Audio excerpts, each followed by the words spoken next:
ဘုရားဘာသာအရာအမျိုးသမီးတွေကိုခွဲခြားဆက်ဆံထားတယ်ဆိုမရှိဘူး။ဘာဖြစ်လို့အမျိုးသမီးတွေအချင်းချင်းပဲဒီနေရာမသိဘူးဒီနေရာတင့်တယ်လို့အမျိုးသမီးသူတော်ကောင်းမကြီးတွေချမှတ်ခဲ့တဲ့လမ်းစဉ်ဘုရားဘာသာခွဲခြားတာမဟုတ်ဘူး။ဒါကြောင့်ဘာလို့ဆရာတော်ဘုရားကြီးကမိန့်တယ် It is not religions it is tradition ဒလိထုံးတဲ့အစဉ်လာရိုးရာယဉ်ကျေးမှုအဲ့ဒါလိုက်နာမှာပေါ့အမျိုးသမီးတွေကိုအကြောင်းကိုသိတာပဲ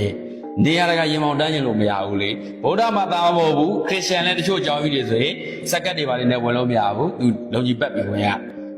နော်အစ္စလမ်ဆိုလည်းတချို့နေရာဆိုအမျိုးသမီးအဝင်တော့မခံဘူးဒီလိုမျိုးနေရာတွေရှိဗုဒ္ဓဘာသာကတကယ်တမ်းကျတော့ဘာသာတရားတွေထဲမှာအလွတ်လက်ဆုံးပဲအမျိုးသမီးမျိုးသားခွဲခြားမှုမရှိတော့မယ်